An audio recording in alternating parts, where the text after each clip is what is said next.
Well, thank you for joining us tonight. SABR Chicago is pleased to have Ed Hartig as our guest. I know I'm ready for the baseball season to start and have high hopes for the Cubs this year. But today, we're going to talk about the old days and we're going to talk about the ballot for the Chicago Cubs 150th anniversary as a National League franchise. So a quick thing though, a few upcoming events. This Sunday, we're going to be busy. So if you are available to join us, we will be going to Triton College for a baseball game. The game is at 1 p.m. and the ballpark is in River Grove. Check your email for specific details and to RSVP. And we're going to be doing a little bit of a double header on Sunday as well. For the last several years, all five chapters that make up the American League Central have kicked off the season with a season preview. They do a mid-year check-in and sort of an autopsy on the entire season at the end of the year. But this Sunday at 4:30 Central Time, the five chapters will be getting together for a 90-minute discussion to preview how the division's going to shape up. So hope you can participate. It's going to be a good action-packed Sunday for us. So without further ado, to get tonight started, so in 2026, the Chicago Cubs will be celebrating their 150th anniversary as a National League team. And as a part of that celebration, the Cubs will be selecting an all-time Cubs National League team through fan voting, which runs now through April 25th. We are honored to have Ed Hartig, the Cubs team historian and a SABR member since 1992, walk us through the ballot. And I was just thinking about it this afternoon that we are extremely fortunate that Ed has been a part of our last two chapter get-togethers. So he joined us for SABR Day up in Kenosha, and then we have him tonight. So without further ado, the floor is yours. So he'll be sharing his screen. He'll do his intro, and then as we go through the different positions, unmute yourself, ask questions. We'd like to have it as a lively dialogue. So, Ed, the show is yours. All right, thanks, Bill. Welcome. As Bill mentioned, my name is Ed Hartig. I've worked for the Cubs for 32 years as the team's historian. So that's 1995 to current. I actually did some special projects as early as 1988. Cub fans may know what 1988, the significance of that. I actually worked on the Lights project, and I did a couple other things here and there. I've been a member of SABR since 1992. I'm actually a South Sider. I'm from a family of eight. From the South Side, my family are all White Sox fans, except me. I'm a Cub fan because when my older brothers and sisters were at school, like many of us, I was at home. I had the color TV to myself. I would sit there with my baseball cards laid out. My mom would make me lunch, and then about 2 o'clock, 2:15, after watching a Jack Brickhouse, she kicked me out, and I go outside and I play ball off the house, listening to Vince and Lou on WGN radio. So, of course, my brothers and sisters got home from school. They had to wait that night to watch the Sox game, and the Sox game was on WFLD TV. If you may remember that, you needed those special rabbit ears. Also, my dad would come home from work, and of course, he wanted that the TV, so they had to watch a crummy black and white. While I always got to watch the Cubs on color. So that's why I'm a Cub fan. But so as Bill mentioned, so the Cubs are having their 150th anniversary as a National League team, and as part of that, we're going to honor an all-century or an all-150 team. I know the Cubs predate the National League. I've had many people tell me, how come it says 150th? It doesn't say 150th National League. That's a whole trademark type issue. But yes, we are celebrating the 150th year of the Cubs as a National League franchise. Now, normally I do these presentations with Pat Menaher. Pat's the Cubs archivist. The Cubs have a pretty extensive archive collection, and during the Cubs convention every year, we have several rooms where we bring out bats, jerseys, all the fun stuff. And a couple years ago, we decided to come up with these little history classes, these 35, 40-minute presentations on history of the ballpark, history of uniforms, stuff like that. And this year, with the 150th anniversary coming up, we decided to do we call them a master class on the actual ballot for the 150th team. And that's what we're going to walk through today. As Bill mentioned, initially, maybe let's keep our mics muted. Let me do some of the background type stuff, and then once that's done, then we start talking about the individual positions and stuff. I want to hear your comments. We know that we're leaving certain players off that you may like. John, don't worry, Hack Wilson did make the team, so uh, no no pitchforks and torches for that. But when we do talk about the individual positions and stuff, I'd like to hear who do we miss? Who would you like to have seen? So with that, let's go right to the ballot, right?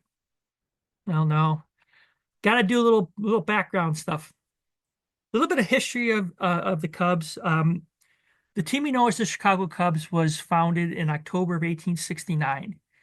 The team was founded primarily because of the success of the Cincinnati Red Stockings. Most of you may know the Cincinnati Red Stockings that summer traveled the country. They played, almost 60 some games, beating everyone by 50, 60 runs. Well, in the late 1860s, baseball in Chicago, and by the way, no jokes, baseball in Chicago was horrible. It was awful. Again, if you're not a Cub fan or a Sox fan, you're saying Chicago baseball is always bad, but it was really bad in the 1860s. There were several teams, the Atlantics, the Pacifics, the Excelsiors. They did well on Midwestern tournaments, but whenever it came time to play a team from the East, they'd lose. And a short time later, the team would end up folding. The Excelsiors in 1867, they played a tournament with the Nationals from Washington, and the day before, the Nationals lost to Rockford, and the Excelsiors like, "Hey, this is great. This is our time. It's finally a time for Chicago to beat a team from the East," and they lost 49-4. So apparently, it wasn't a time to beat the East. But baseball in Chicago was poorly run, teams failing left and right. Two gentlemen, one named Tom Foley, he was a billiard parlor owner, the other Lewis Meacham for the Chicago Tribune. They had enough. They came up with this sort of campaign to sort of embarrass civic leaders in the city of Chicago to come together and to raise money for a stock company that would be used to fund the first openly professional baseball team in Chicago. That team being the Chicago Baseball Club, today's Chicago Cubs. The first year the team played was in 1870. They played a mix of professional and amateur teams. They went 66-8, 22-7 against professional teams. And they finished either first, second, or third, depending on who you listen to. At the time, the standings weren't, who won the most games or the highest percentages. It was more like your WWE, where you kind of would challenge the top team, and if they accepted your challenge and you beat them 2 out of 3, then you became the next leading team. So depending on when you look at things, they are first, second, whatever. Now, the one thing that wasn't debatable is that when the professional teams played the amateur teams, it wasn't a fair game. The professional teams constantly would beat the amateur teams by 40, 50. There's a couple of games the Cubs, or the White Stockings as they were known, won by over 100 runs against an amateur team. So it was obvious that something had to be done here. Something had to separate the professionals from the amateurs. So in March of 1871, the the professional teams joined together and they formed the first professional baseball league called the National Association. Now, up until the late 1960s, I would have said this was the first major league. Unfortunately, with the publication of Macmillan, the National Association was downgraded from a major league to simply a professional league. But the White Stockings, today's Cubs, were actually a part of that 1871, that very first season. Unfortunately, towards the end of the season, the Great Chicago Fire destroyed the team's ballpark, most of the team's properties. Several players lost all their possessions. The team actually released players from their contracts. Most of the players had re-signed, in midsummer or late summer for the next year. They released the players and they went into hiatus over the next couple of years, trying to raise money to rebuild a ballpark and to be able to finance a team. Finally, in the summer of 1873, they said, "Hey, we have enough. We can afford a team." So in 1874, they rejoined the National Association and then played there in 74 and 75. Unfortunately, the National Association was a mess. Um, Lots and lots of problems with the National Association. William Halbert had enough of this. In February of 1876, Halbert called together uh, representatives from the major league teams into a hotel in New York. He had the only key to the conference room. People sat. He turned. He locked them in and said, "Okay, you guys think you're here to fix some of the issues with the National Association. Actually, I'm here to destroy the National Association and build a new league that will use a constitution that Halbert and Albert Spalding had been working on since the fall of 1875." So again, the people who went to the meeting assumed they were going to a pre-meeting. That is, the National Association normally had their yearly meeting in early March. That's when they would go through all the various issues. Lewis Meacham from the Tribune was sort of one of the people kind of promoting this. But when they got there, they found out that wasn't the case. The idea wasn't to clean up the National Association, but to replace it. Some of the problems that Halbert had with the National Association was, more and more players were starting to associate with gamblers, and the league had little or no sanctions in place to punish players for being associated with gamblers. Teams came and went. The entry fee for the National Association was $10. So you played a couple games, you weren't very good, you dropped. So teams, certainly were not finishing their schedule. So the idea of what Halbert wanted was a new constitution, one that put the power of the purse, uh, power with management more than the players. He wanted a $100 entry fee. He also had rules that you had to have at least 75,000 people in your city. There was going to be they were going to address issues of drunkenness, abusive language, and of course they were going to stop the infiltration of gamblers. The idea of honest baseball. Now I say all of this, but Halbert was anything but honest. He signed Albert Spalding and three other players from Boston in the summer of 1875, a direct violation of the National Association.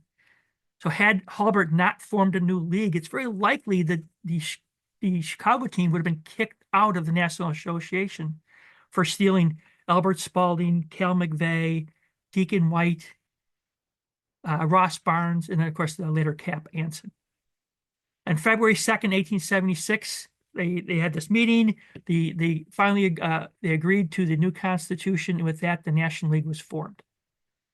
A couple months later, the Cubs played their first National League game in Kentucky, beating Louisville 4-0. Or if you're from Louisville, like my mother's family, it's Louisville. It was Cubs 4, Louisville nothing for the first National League game for the Cubs. Okay, so far so good. Well, here we are 150 years later. The Cubs are celebrating their 150th anniversary as a National League team. We have some year-long things planned, lots of on-field presentations. We're bringing back former players. Many of the giveaways and all will be themed based on various aspects of different parts of Cubs history. I was really hoping for a Albert Spalding bobblehead, like the underarm pitching, but unfortunately, they shot me down on that. But there'll be other giveaways related to the different eras in Cubs history. And of course, the main reason that we're here today is the Cubs also want to acknowledge an all 150th National League team, and that's where we're asking for your help today. So what we're doing is we're going to hold fan voting to select a full 40-man roster, as well as 2 managers. We'll go through a ballot in a little bit. Balloting will be done based on position. We'll pick the top 2 at each position. And that with 10 pitchers, that will give us 26 players. We're going to use a balanced ballot. That means we're going to have the same number of first basemen and second baseman and third baseman to choose from, so that we can kind of go back and then pick, the third and fourth place finishers to fill out the remaining 14 players to give us a full ballot.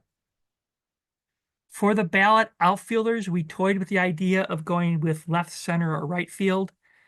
I told Pat, I go, Pat, 50 years from now when we do the Cubs 200th anniversary, you can break it out by left, center, and right. I wanted, to do all outfielders because, for the most part, for the first 115, 120, 125 years, an outfielder was an outfielder. And those of us who remember, punching the old all-star ballots, you were an outfielder. You weren't a left fielder or center fielder. So for this ballot, we'll go outfield and not break it out by different positions. And then we'll have a 10-man pitching staff, fully expecting that some of the 14 will be pitchers. All right.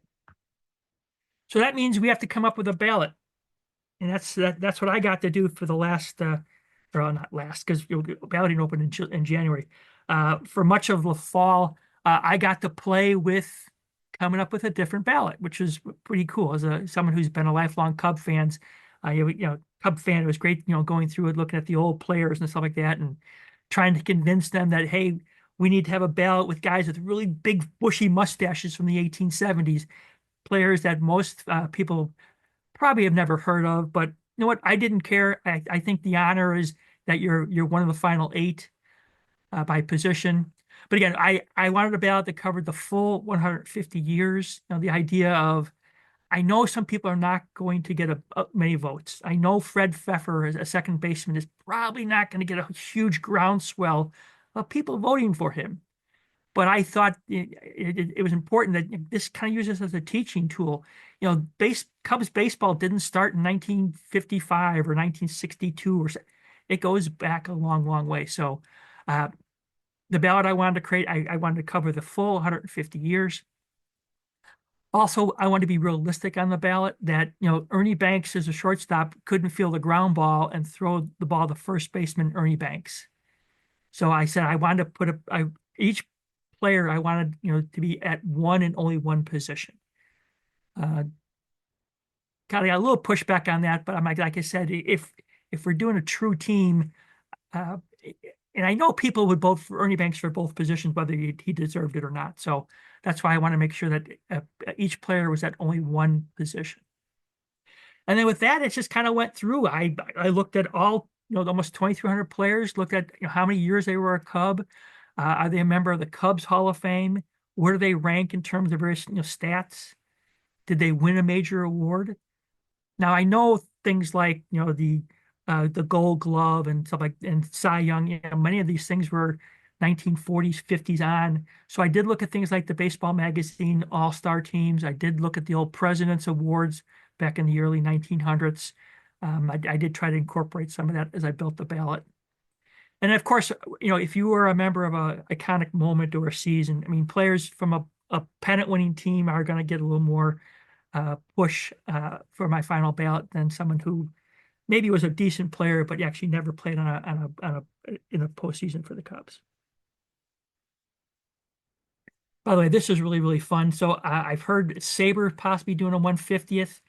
I'd love to see how SABR does that, because I said this was a ton of fun actually going through and picking the ballot. Okay, so we create a ballot. Now that means we need people to vote.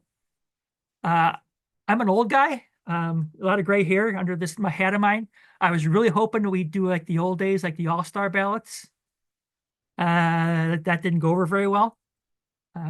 Those of us maybe remember sitting in games and kind of punching things out. I was really kind of hoping we do that, but the Cubs said, no, we're not going to do that.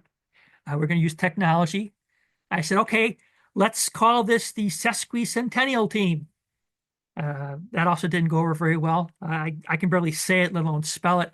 So instead of doing all that fun stuff, we'll have an online balloting at cubs.com/150th. That'll take you to the ballot. That is available for voting today. It's actually been open since the Cubs convention in the mid-January or so. The voting will be open through April 25th. That's the actual 150th birthday of the team.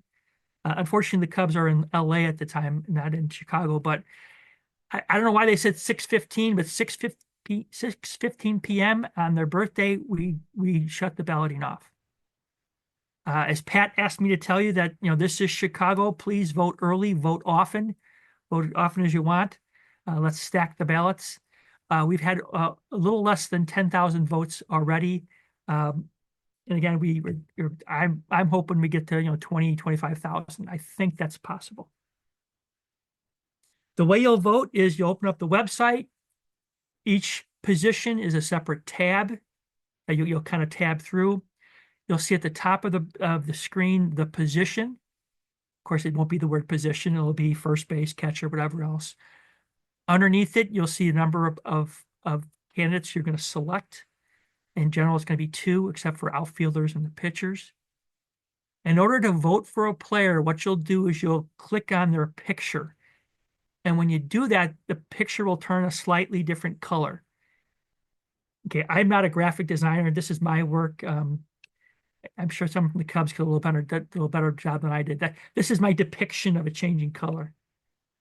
If you see a name that you don't know, you'll click on the name, and that will bring up their MLB.com page where you can see all their stats. We ask that, if you do this, that you do try to concentrate on their Cub years if you vote. Obviously, Anthony Rizzo played most of his career as a Cub. Had Lou Brock or Dennis Eckersley or something like that made the ballot, you'd see, hey, these guys are Hall of Famers, but not Cub Hall of Famers. You look at their career stats and you say, oh, I'm not voting for them, which is good because I didn't put them on the final ballot, even though they're Hall of Famers. All right.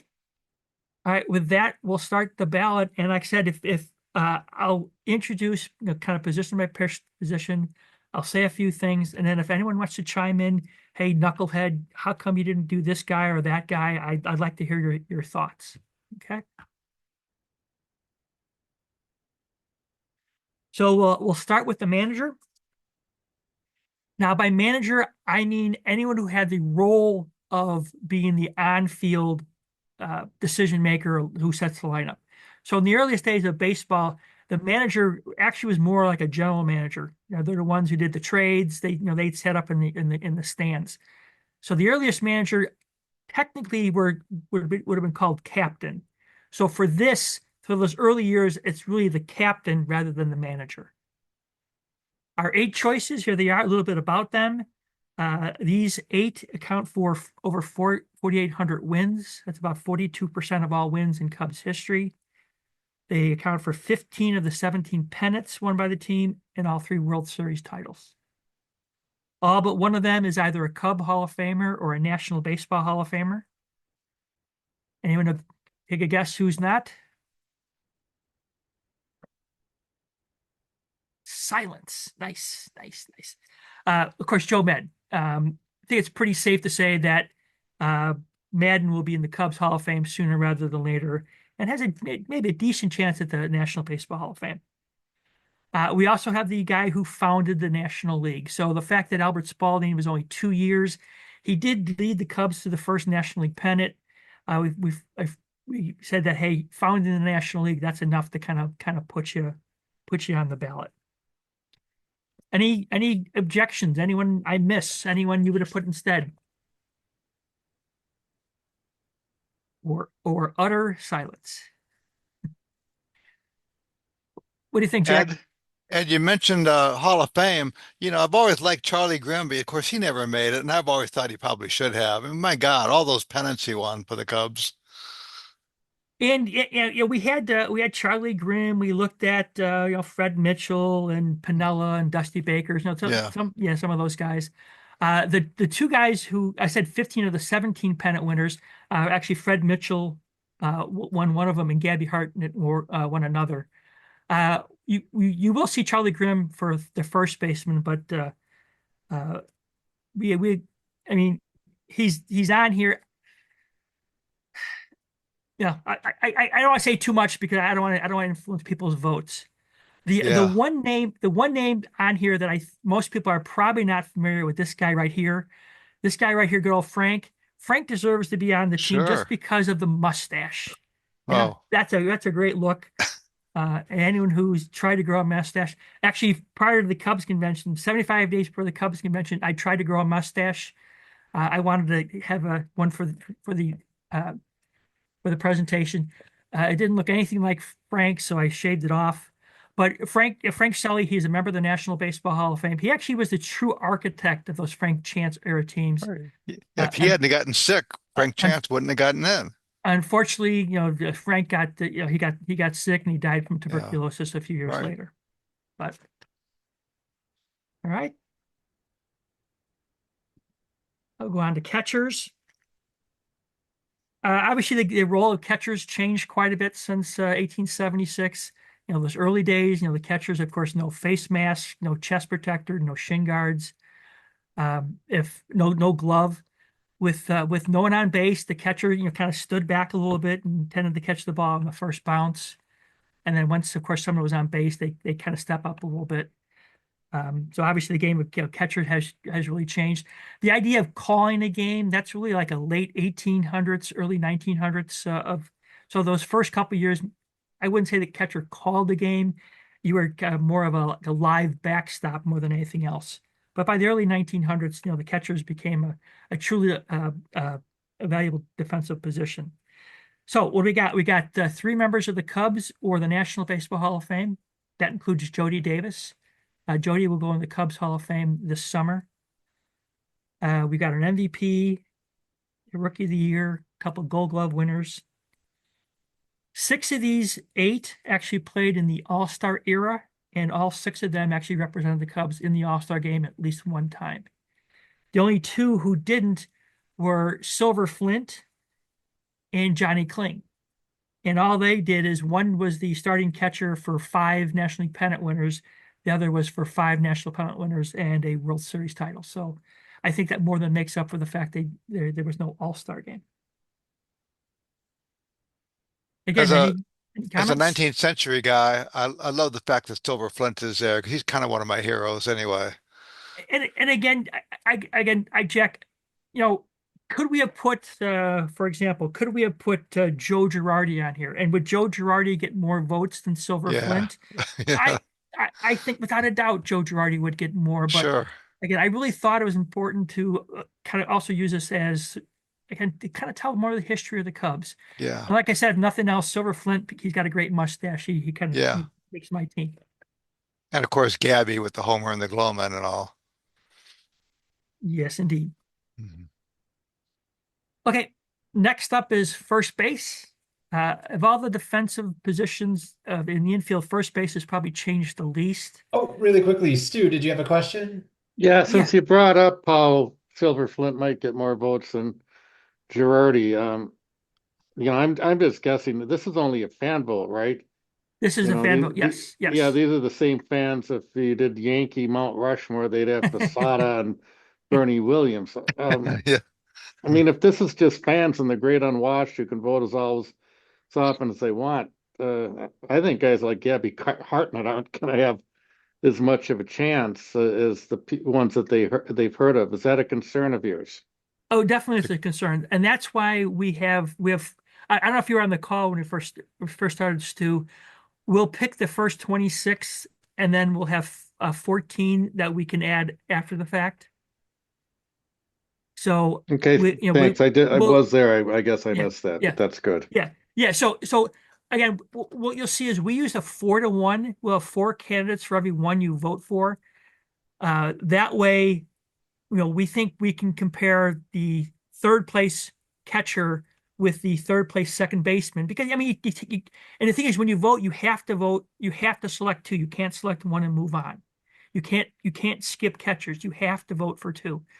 And we've done that to sort of force that there's the same number of votes for each spread across the same percentage of players, so we can do some of these direct comparisons.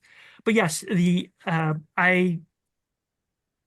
I do worry, and that's one of the reasons why I want SABR to get Yeah. involved in this is I'd love to Right. see an uptick of voting for someone like Gabby Hartnett because Joe Girardi would probably get more votes than Gabby Hartnett.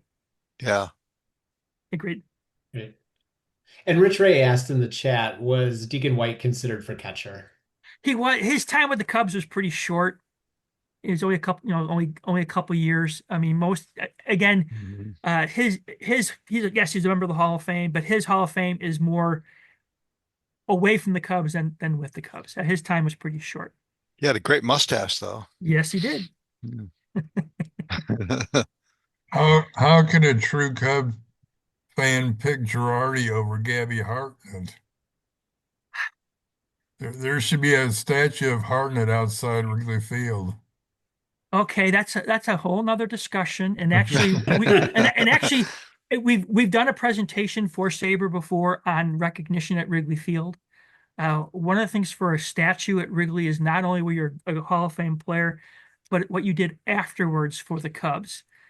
Gabby Hartnett finished his career and he went and ran a bowling alley. He was very seldom ever associated with the Cubs. I'd love to see 20 statues out there. I'd love to see Tinkers, Evers, and Chance. But again, you look at the people who have statues at Wrigley, they're all people who spent 20, 30 plus years working for the Cubs after their playing days.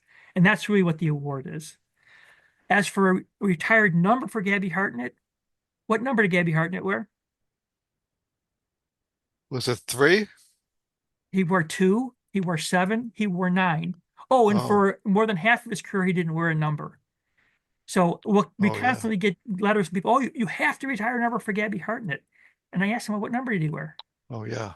So if, Gabby Hartnett didn't, number 2 wasn't sacred for Gabby Hartnett. And he changed it, he changed it twice. It wasn't sacred for him. So rewarding him, honoring him with a number that he didn't really Right. give much interest in, kind of defeats the purpose. But yes, there's, I don't know how you can, maybe we should have had a first question. Do you know who Gabby Hartnett was? If you don't know who Gabby Hartnett was, hit the delete browser button, but we can't do Yeah. that. So first base. First base, I think is going to be the toughest of this. I mean, look at what we have here. 6 of these guys were 10 plus years with the Cubs. 7 of 8 are in the National or the Cubs Hall of Fame. The only one, of course, not is Mr. Rizzo. I think we all can agree that Anthony Rizzo will, before too long, will become a member of the Cubs Hall of Fame. We have an MVP, a couple Gold Glove winners, a couple Silver Slugger winners. Rizzo was the only Platinum Cub defensive winner the Cubs have had. A couple batting titles here or there. We got a player who had the first player with 3,000 hits in Major League Baseball. And the thing is, all 8 of these either played, I'm sorry, 7 of 8 played in the postseason or for a pennant winner. Bill Buckner, of course, didn't play postseason for the Cubs, unfortunately. You don't see Ernie Banks on here. Ernie Banks actually played more games at first base, but Ernie's MVP seasons were as a shortstop. So you'll see Ernie at shortstop rather than first base. Again, if we had put Ernie on here, Ernie probably would have gotten enough votes at both first and short. And again, I didn't want that. I wanted 40 separate players. Sorry, no Jim Hickman. I've had a couple people at the Cubs convention stop and ask me how come Jim Hickman didn't make the team. Good guy, but didn't make our final 8.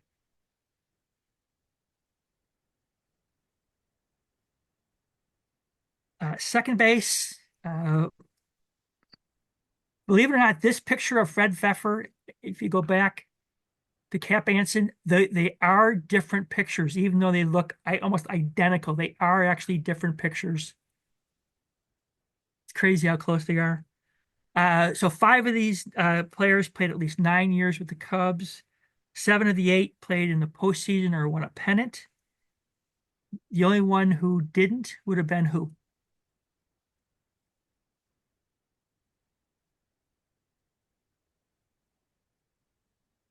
Glenn Beckert. And what did Beckert do? Well, yeah. Beckert was a 4-time All-Star, so Right. it kind of makes up for the fact he didn't play for a pennant. Probably should have, but us fans of the '69 Cubs, you know what happened. Let's see, we got 2 MVPs, 3 Gold Glove winners, Silver Slugger winner. We have a player who was the only Cubs World Series MVP, and probably had the most important hits for the Cubs in the last 100 and now almost 118 years. And I contend not only did he have one of the most important hits, the one hit, but even 2 hits. His Ben Zobrist's bunt single against the Dodgers in Game 4 woke up a Cubs team that hadn't scored in 21 innings and very likely was on its way to another resounding failure in the postseason. Zobrist got that bunt, and Right. the offense woke up, and the rest is history, let's say. And then Wasn't five, yeah, go ahead. I'm sorry. wasn't Fred Pepper a member of the Stonewall infield with The Cap Anson? the Stonewall infield. Stonewall.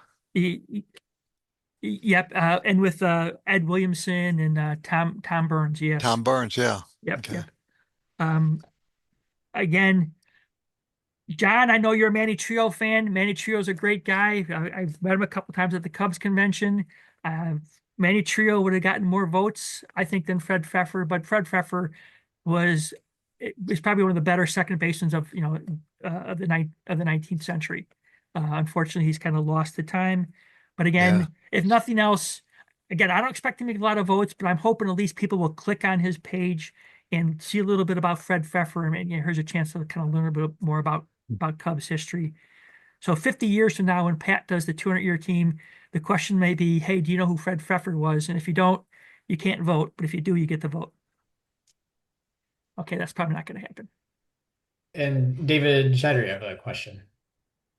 Yeah, the Hornsby thing reminds me of just the issue of, what's the kind of lower limit of games years you could play with the Cubs to be considered. Yeah, so Hornsby is on here because he's a member of the Cubs Hall of Fame. Mhm. If so, I'm on the committee now for the Cubs Hall of Fame. I probably would not include Rogers Hornsby as a Cub on a Cub Hall of Fame ballot. I mean, he was with the team 4 years, but 2 of the years he missed, considerable amount of time. Of course, he had the 1 year he hit, 380 something and 150 RBI. 1 year he won MVP. But you're right. If he hadn't been in the Cubs Hall of Fame, I may have picked someone else instead of him. But because he has been acknowledged and recognized by the team as a Cub Hall of Famer. Again, he kind of got the nod here. You'll see. Well, right now, Bill Madlock. Madlock didn't have a long career with the Cubs, but he won a couple batting titles. He was an All-Star. Was an All-Star MVP. So even though he didn't have the lengthy careers many of the other guys did, we think he made up with that with some of the special awards and so forth that he had done. Mhm. Regarding third baseman, if you're been a Cubs fan for a long, long time, there's 377 players have played third base for the Cubs. I think half of them have probably played for the Cubs since Ron Santo. If you've had to sit and watch, Dave Rosello and Steve Oniveris and all those guys, I almost want to say play third base, but kind of stood at third base. I think half these guys were follow up to Ron Santo, but about these guys, 5 of these guys played at least 9 years. 6 of them played in the All-Star game era, and all 6 represented the Cubs in the All-Star game. The only 2 who didn't were Ed Williamson Dave Williamson, yeah. and Heine Zimmerman. And Williamson, like Jack mentioned, the Stonewall infield. He was Yeah. part of 5 pennant winners. And Heine Zimmerman, he was just a part of 4 pennant winners and 2 World Series champs. And during his time with the Cubs won 530 games in a 5-year period. Even the great Yankees teams never came close to winning that many games in a short period of time. Okay, what else? We have an All-Star Game MVP. We have someone who was an MVP and a Rookie of the Year. A couple Gold Glove winners, a Silver Slugger winner. We have someone here who led the National League in stolen bases a few times. A couple batting title winners. And with Williamson, we have the player who actually held the 19th century record for home runs in a season. Right. Actually, he held that until 1919 before Babe Ruth passed this 27. Sorry, John, I know John probably wanted to see Ron Say on this list. Sorry, Ron Say didn't cut the mustard.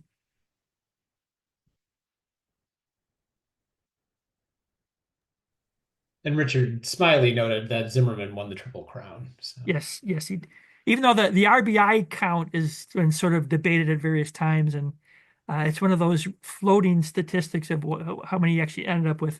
But yes, Zimmerman probably got kicked out of more games than any other player in prorated based on how many games he actually played.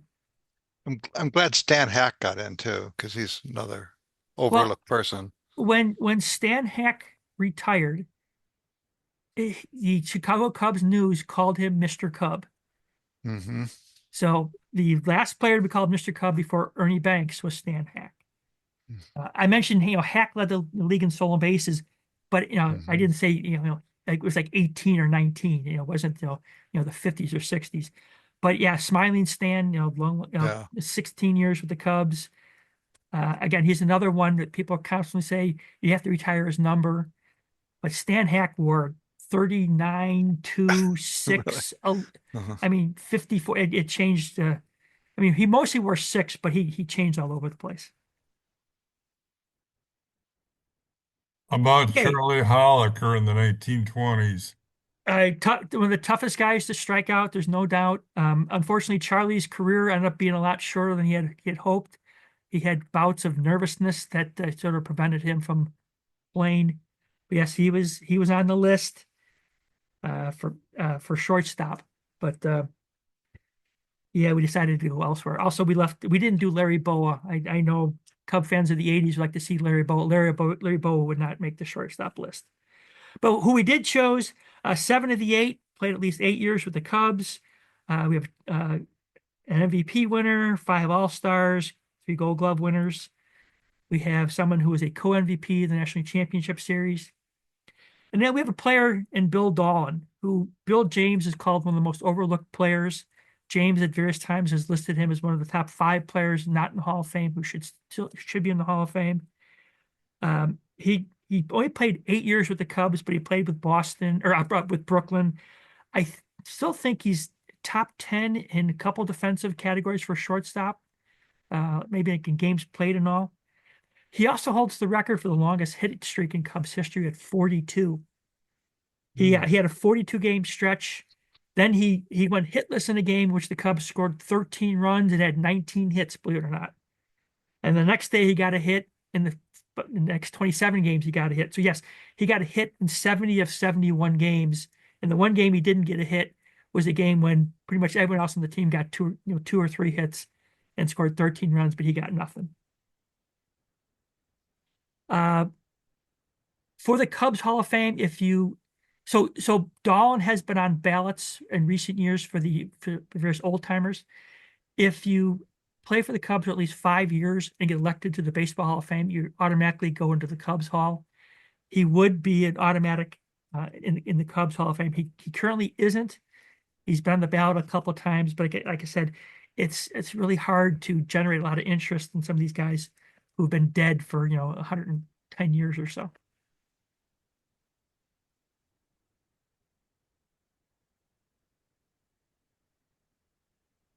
Outfield. This is a lovely page, right?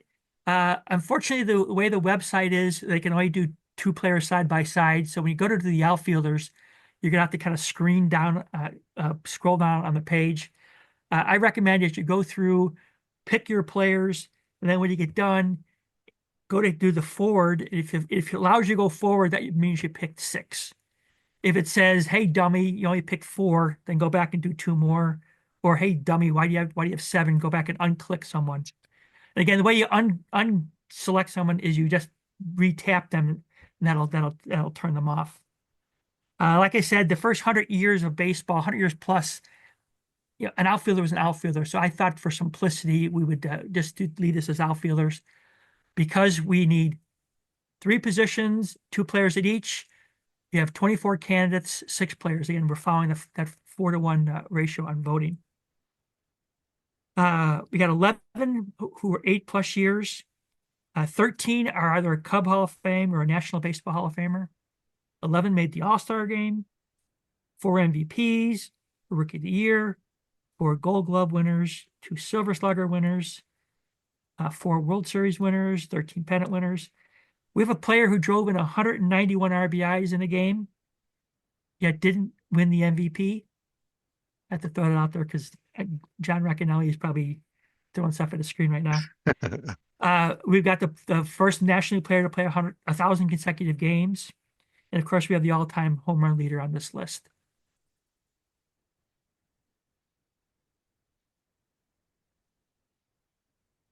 Comments? The team was kind of pushing for a Schwarber on this one. I again, unlike Rogers Hornsby, Schwarber's not in the Cubs Hall of Fame. I thought his career was a little too short, and especially the one year he only played a handful of games. Jerry Morales got a lot of I could ask not going to get to Jerry Morales.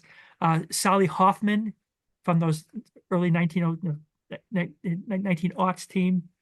He was close on the list. Frank Demery from the 30s. Again, just kind of missed out. Dixie, you have a question. I think Jimmy Ryan will not get the votes he deserves. I agree with you. I agree too. I don't know if you know this or not, but a few years ago, the Cubs actually laid a grave marker for Jimmy because he didn't have a grade marker. Yes, I've been to that spot where he didn't have a marker. Yeah, so he about I don't know 5, 6 years ago, we finally did a marker for Jimmy. I've kind of asked, what can we do as a team? Because Jimmy Ryan should be in the Baseball Hall of Fame. Mm-hmm.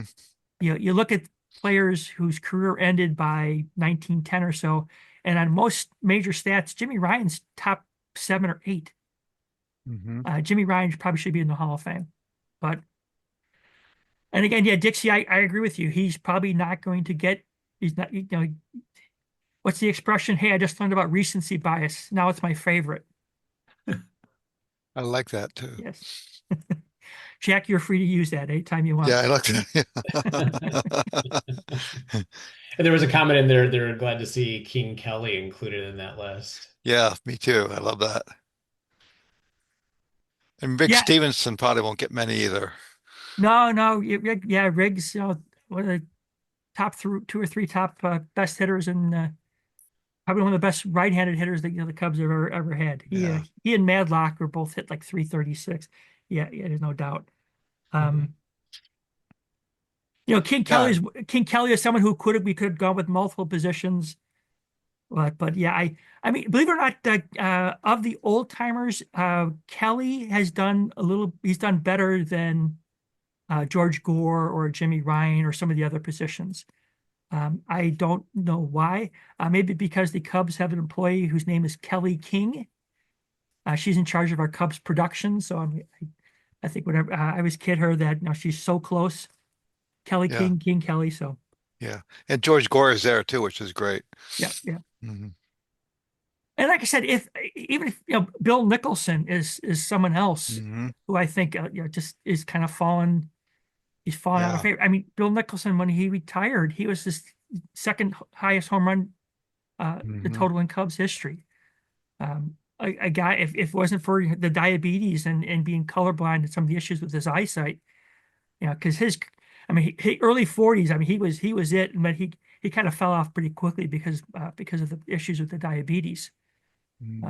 But like I said, if they don't get elected, if people would just kind of click just to see see some of the things that some of these guys had done.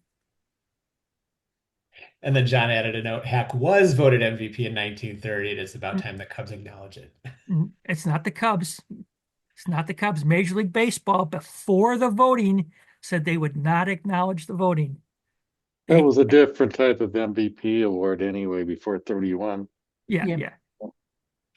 There's a cash prize associated with that 1920s, the 1930 vote, and they announced that there would be no cash prize, and there was no need for voting because it wouldn't be acknowledged. So I got to give John grief all the time. Guy hits 56 home runs and drives in 191. Of course, today he get about $60 million a year. Back then, he kind of got a slap on the back and good job. Hey, next time, don't drop a fly ball in the postseason. Yeah.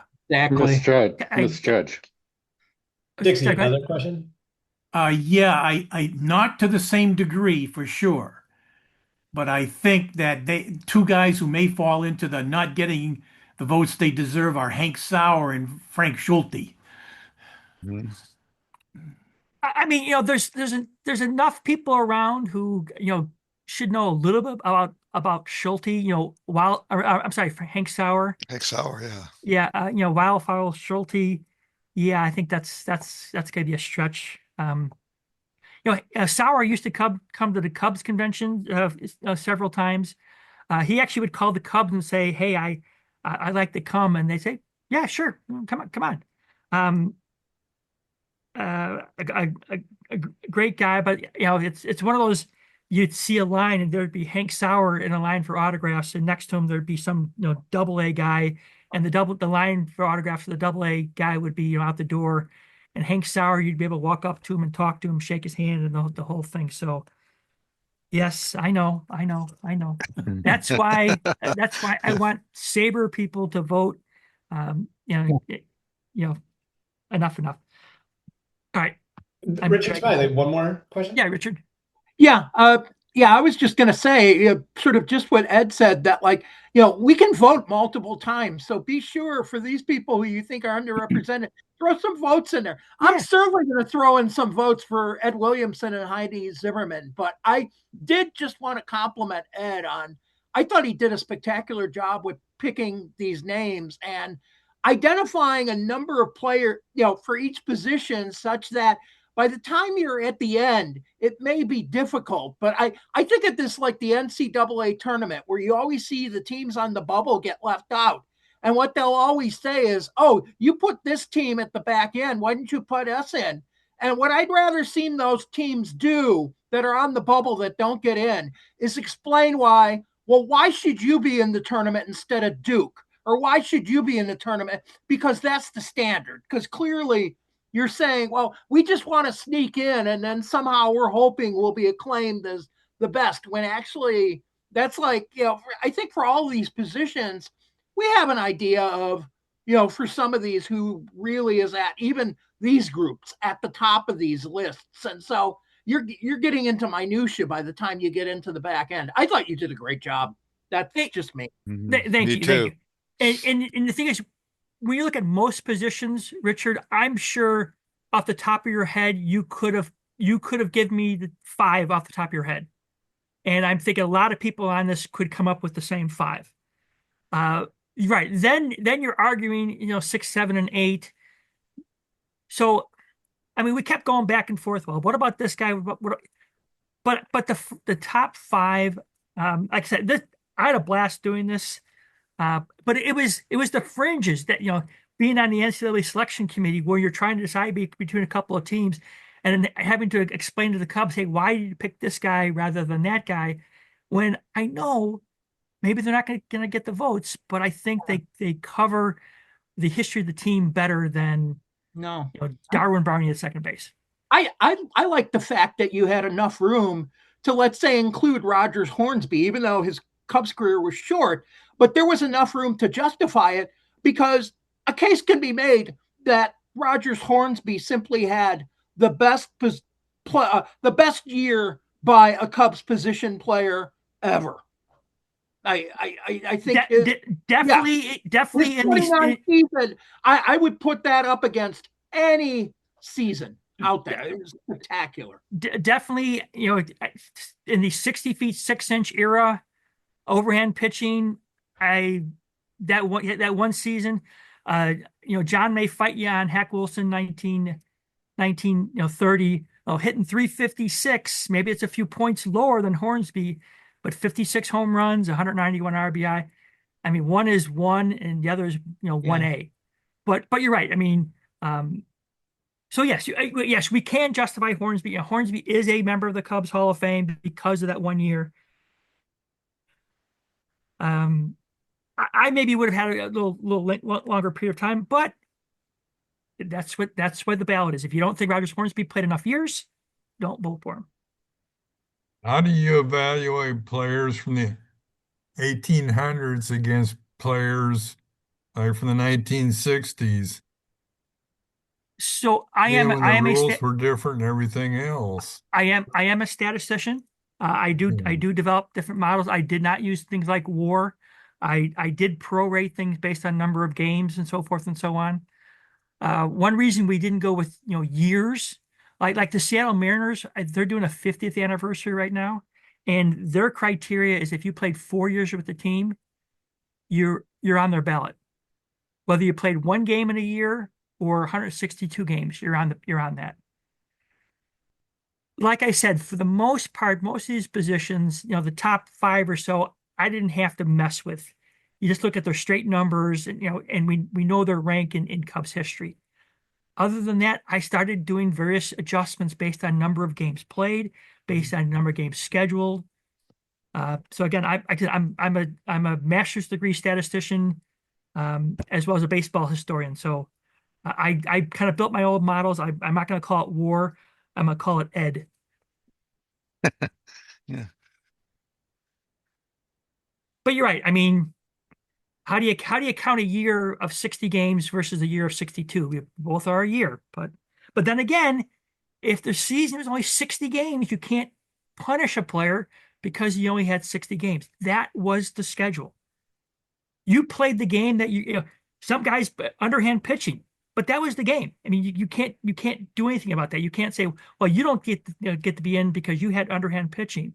But that was baseball. If today you started a game and you had underhand pitching, we'd look at that and say, no, that's softball. But at the time, that was baseball. All right, let's finish up with the pitching staff. Uh, we broke the pitchers out by starters and relievers. Um, Obviously, some guys that going back and forth between them, so we had to kind of pick and choose. You'll notice at the top, I said there's 640 players have started at least one game. 993 have pitched in relief at least one time. So yes, this coming season will have the historic 1,000th relief pitcher in Cubs history. I'm thinking they're not going to stop a game and give a special award for that, but yes, 1,000 coming up this summer. Obviously, we talked about the different eras. I mean, pitching probably has changed more than anything else in the game. In the earliest years of the game, calling balls and strike were it's more of a suggestion, almost more of a warning. The batter comes up to the plate, would signal whether he wanted a high ball, a low ball, or a fair ball. And if he wanted a high ball and you threw a pitch right below the waist, right across the plate, even though today it'd be a strike, back then it'd be called a ball. Pitchers were 45 feet away from home plate. They're pitching underhand. I mean, definitely, come on, some of these guys were pitching 600 innings in a season.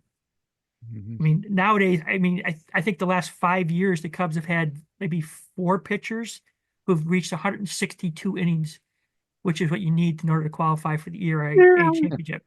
So, and of course, if Fergie Jenkins was on this one, he'd say, of course, Fergie pitched was a complete game every time out. But all right, the pitchers, 18 of them played 8+ years with the Cubs.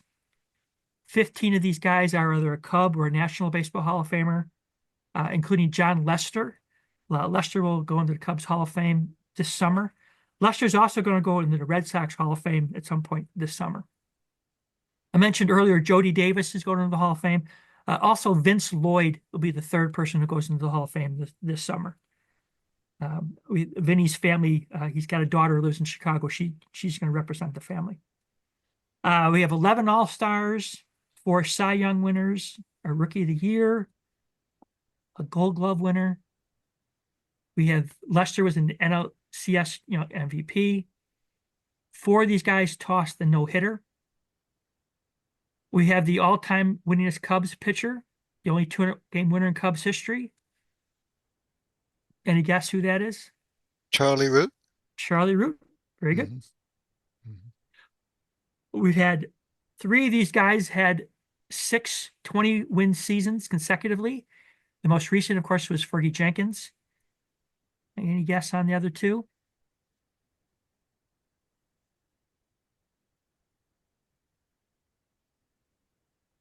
One guy had 3 fingers, Mordecai Brown. Mordecai Brown, yeah.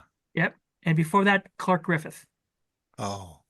He also had 6 consecutive 21 seasons. Like Claude Passo was under consideration, Bill Hands, Dick Ellsworth. All good ones. Yeah, all good ones.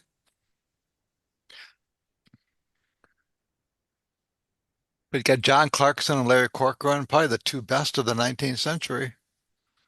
Yeah, Bill Hutchinson was kind of on, we included him too. Um, the difficulty of some of those, Hutchinson, Clarkson, and Corcoran is their careers were so similar. Incredible amount of innings pitched. Obviously, you weren't striking out, 250 guys per year. So, they've been. Clarkson is in the Cubs Hall. Corcoran and Hutchinson are not. I've kind of pushed for them, but I'm kind of fighting a losing battle on some of those. All right, and finishing up with relief pitchers. Of all the positions, this is probably the toughest. Up until 30s, maybe in the 40s, if you were a relief pitcher, that meant you were a failed starter. You didn't want to be a relief pitcher.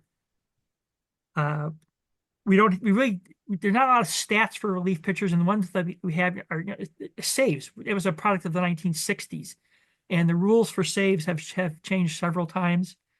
The encyclopedias have gone back and retroactively rewarded saves, but really it's little more than if you finish the game and your team won, you got a save. So now any of the saves prior to 1962, 63 are kind of a bogus type thing. Because saves is like what we rate some of these guys on. We have 2 members of the Cubs Hall of Fame who are also in the National Baseball Hall of Fame. They're also the top 2 save leaders. We're talking Lee Smith and Bruce Sutter. A couple other guys, 5 other guys made the All-Star game. Sutter, of course, won a Cy Young. We also have the pitcher who has pitched in more postseason games than any other Cub. Any guess who that would be?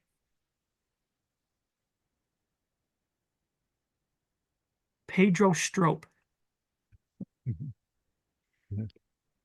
Strop was a. I mean, in terms of a setup, man, there's few better, but like I said, the relief pitchers is probably the toughest.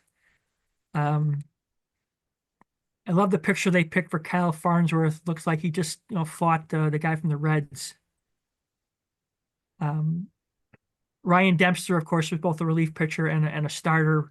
We went with Dempster with more of a reliever. He's more effective as a reliever than as a starter. A couple others like Lindsey McDaniel was someone else who was considered, but kind of dropped off. But look at these guys. I mean, there's only one player from the late 40s and early 50s, and that's someone like Dutch Leonard. So he doesn't have the saves because no one knew what a save was in 1952. But he was one of the better earliest relief pitchers in Cubs history. Was Bill Henry considered? He was considered. Yeah, he was considered. Again, it's kind of because the stats and stuff are so difficult. I mean, like someone like Don Elston. He's not going to get many votes, but Don Elston was a pretty gosh darn good pitcher for, unfortunately, a team that oftentimes was a pretty bad team. But that completes the roster, the ballot. There's the website again. It's open. Please vote. Stack the vote. Let's get people who understand baseball history. You have a little more than a month to go ahead and vote and fill them up. And then they haven't announced the full plans yet, but I know there'll be something at the park at the end of August where they're going to bring back some players. I know there's also going to do something outside the ballpark. There's going to be like a permanent type of object. I won't go any more detail on that. Outside the ballpark that will represent the 150 years of the Cubs as a National League team. All right. Any questions, comments? Well, Ed, I'm Francis Kinlaw. I don't know if you can see me Yes, I on can. the. I was trying to write down the ballots, which of course kept me busy. And I don't know if this is difficult, but could you go back easily to the catchers? Yep. Okay, great. I'd love to kind of just jot them down. Or I'll tell you what, I'll just take a picture of them, and that way I'll Go be able vote. to. Go vote. Yeah. Yeah, I will. I definitely will. And we'll also share the recording too if you want to go Yeah. back. Being an old timer, I'll probably go for a lot of these old timers. Please, But please. They deserve at least a discussion. I mean, whether they win or not, at least we're having a conversation. We're talking about them, and I think that's about as much as we can expect or hope. yes. Well, thank you very much for doing that. And this has been a nice way to present it. Thank you. Who are the guys, Ed, that you just had to leave off that you wish you could have included? And now you're getting into personalities. Uh, Jim Hickman was an unbelievable person. I spoke with him numerous times. Very versatile player. Certainly filled in that 1969 team. It would have been nice to have someone like him. Second baseman Don Johnson was from the 45 Cubs World Series team. Teammates spoke of him so glowingly. They called him the Ryan Sandberg of the 1945 Cubs. I've also talked to him several times, and he had great stories. And he talked about how so many of the wartime players were kind of forgotten. Maybe it would have been kind of nice to include maybe a couple of those guys a little bit more, but you gotta kind of balance things so that they didn't make the final ballot. I know Andy Pafko died, some maybe, I don't know, 8, 9 years ago. Is there anybody from that era still living? I thought he was kind of the last one. Uh, so the oldest living ex-Cub is Bobby Shantz. He's 100. He turned 100 in September. There's I think Tommy Brown just passed away. He played back in 53. So I think everyone from 1953 or before has now passed. Yeah. Mhm. I wanted to ask, just to clear something up earlier, you had mentioned the 14 bench players and they're going to be taken. Are they just going to be the top vote getters that didn't get named, or is there going to be another criterion for that? Because I'm hoping that might address any recency bias or anything like that. Well, that's the hope. I'm really hoping that once we have the first 26, they'll kind of let me kind of sit with them. So if a couple of guys are kind of close, yeah, I'm hoping maybe I can kind of nudge them a little bit, or they may come back and say, hey, you know what? Because we have a balanced ballot, and by balanced I mean we use a 4-to-1. If the third baseman has more votes than the second baseman, they may simply say, "Hey, we'll go with the fourth third baseman." Mm-hmm. That I don't quite yet know how or what involvement with the 14 that I will have, but we wanted to do it position by position so we at least had two each position. In 1999, we did an all-century team, and for that ballot, we just threw everyone together. We had non-pitchers and pitchers, and we said, "Hey, just pick people." And luckily, we went through. We actually covered off each of the positions, but it could have been bad. We could have had 4 third basemen and no second baseman. Of course, Rhino would never mind that wouldn't make any sense. But we got lucky that we had a nicely dispersed. For this, we know we'll have it two at each position, and then after that, I'm kind of hoping they let me be involved, but they may come through and say, you know what, boom, next 14 and be done with it. Hello, Ed. Bob Dean. Hey, Bob. Great to see that you tonight doing this. You remember coming out here to my Del Webb home. Yep. We have a meeting on Wednesday, so I'm going to tell all the members of the Skybox Sports Group to Please. go online and vote. So hopefully you'll get a flood of votes from out here. Yeah, thank you. Appreciate it. Yep. Great job. As an old Cardinal fan in the 60s, I couldn't help but vote for some of the Cubs greats from the 60s, but this was just a great overview. Thank you very much. You notice Lou Brock did not make it. Yep, I noticed. Yeah, had we done the most regretted trade, maybe Brock would have made it, but yeah. So Lou Brock did not make the outfield votes, but there's a couple ex-Cardinals, even though Bruce Sutter is more of a Cub than a Cardinal. How many people from the organization worked with you on this? I heard part of what you said. What organization? How many people from the Cubs organization worked with you on this? I'm how many people in the Cubs organization, and I Help lose that. you on this. Help me on this. I probably did 90+% of it, and then Pat, and then one or two others on the Cubs kind of chimed in with some, but probably about 90% was mine. But like I said, the five at each position are anyone could have, Chimp could have picked the first five.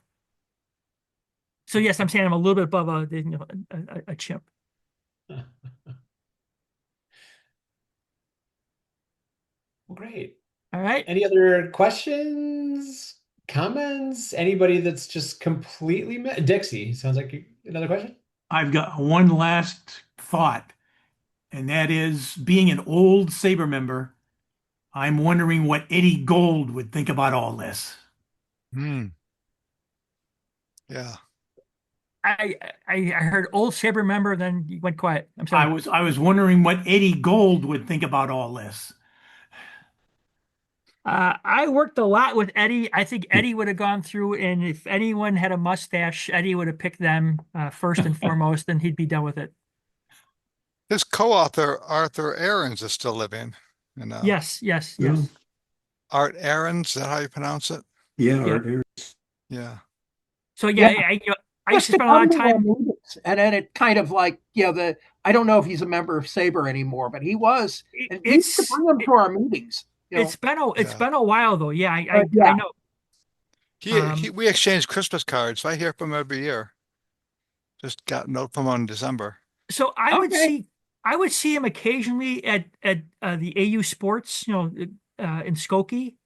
Mm-hmm. But that's now we're talking 25 years or so ago. He occasionally would show up, and he and Eddie would go through some of their inventory looking for stuff. Yeah.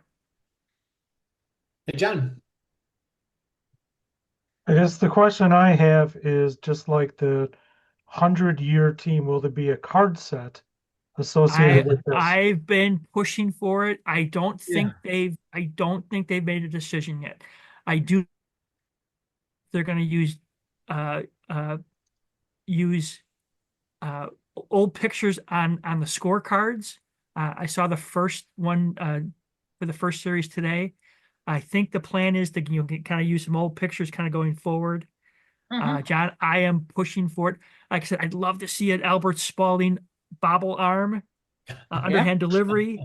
I don't know if there's a problem with trademarks or whether the Spalding company, maybe wouldn't let them do that. I think they're still kind of figuring some of that stuff out, because not only are they doing the 150th, they're also doing the 10th for the World Series team. Sure. I think it'd be a miss if they didn't do a baseball card set.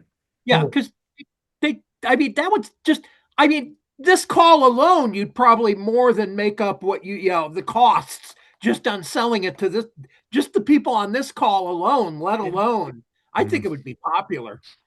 Mm-hmm. If you did the guys were selected, that's a 42 card set. In 99, we did a 21 card set for the All Century team. Yeah. And we did it in 3 sets of 7. I think at this point in time, it'd be probably too late to schedule something like that. But why not make a 50 card set? Throw the logo as another card, throw some top moments, and make a 50. I would love. Photos of the ball, photos of Wrigley, like a ballpark photo or something like that. They got to work through sponsorship and all that type of stuff. But yeah, I'd love to do a baseball card set, no doubt. Yeah. Well, great. All right. All right. Any final thoughts for us, Ed? I know there's discussion of SABR doing a 150th. Is Jacob still on the call? And is there any talk of doing a National League wide type of recognition? We'll actually be announcing this tomorrow morning, believe it or not. Oh. But yeah, it's 150 years. It's both NL, AL, and Negro Leagues, and we divided it up into a couple different eras. So we'll be announcing kind of what it's all about tomorrow, and then we'll have some SABR member voting beginning in April for the various teams. Great. Okay. Cool. Perfect. I've got one more question. I joined the meeting a little late. Is there the web address? Could that be flashed up on the chat line or something to vote? Right there. You know what? Is it maybe it might be 150th. Yeah, someplace has 150th. Yeah, it's 150th. 150th. Yeah. I somehow inadvertently left off the TH. Oh, that's why, because it changed the size on me. That's why. Oh, okay. And I just dropped it in the chat too. So yeah. I mean, isn't it just safe to say if you went to the Cubs website and did a search on 150th, you'd find it? Yes. Oh, yeah, definitely. Yeah. Okay, great. And I know they're putting together some videos for the video boards. So when come opening day, you'll see some stuff on this. I'm hoping they start pushing it more on marquee. Normally, up until a couple of years ago, the Cubs had a lot more spring training games. I would have hoped you would have seen a little more, but the Cubs are using more out of town broadcasts for spring training, so it hasn't been publicized there. Yeah, everyone is. Yeah, everyone is. Yeah.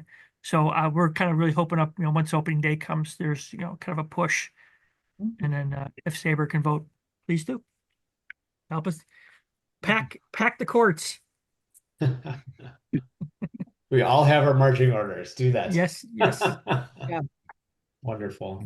All right. Well, thank you very much. I appreciate it, and I'm looking forward to baseball and a winning season for the Cubs. So thank you again for joining us tonight, Ed. I thank you, everyone, for Thanks very much. There. Yeah, thanks a lot. Yeah, this is great. Bye-bye. Bye. Thanks.